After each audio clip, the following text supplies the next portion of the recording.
విస్తరాకులు అంటే భోజనం వడ్డించడానికి ఉపయోగించే ఆకుపత్రాలు. విస్తరాకును భోజనం తినే ముందు శుభ్రంగా ఉంచుకుని నమస్కారం చేసుకుంటాం.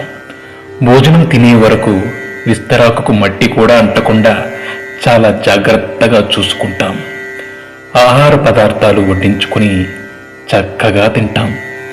భోజనం పూర్తయ్యే వరకు ఇంత జాగ్రత్త తీసుకునే మనం తిన్న మరుక్షణం విస్తరణి మడిచి దూరంగా పడేస్తాం.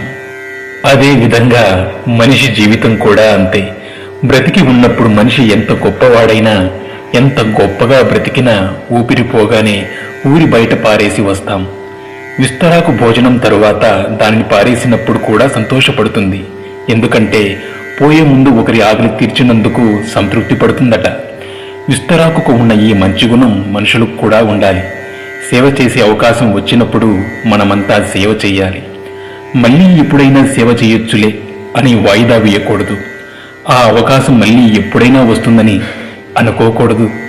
ఎందుకంటే ఊపిరి ఎప్పుడు ఉంటుందో ఎప్పుడు పోతుందో ఎవరికీ తెలియదు. అప్పుడు కనీసం విస్తరాకుకు ఉన్న తృప్తి కూడా మనకి ఉండదు. ఎంత సంపాదించి ఏం లాభం? ఒక్క పైసా కూడా తీసుకుపోగలమా? కనీసం మన ఒంటి మీద బట్ట కూడా మిగలనివ్వరు. అందుకే ఊపిరి ఉన్నంత వరకు నలుగురికి ఉపయోగపడే విధంగా జీవించాలి. ఇదే జీవిత పరమార్థం.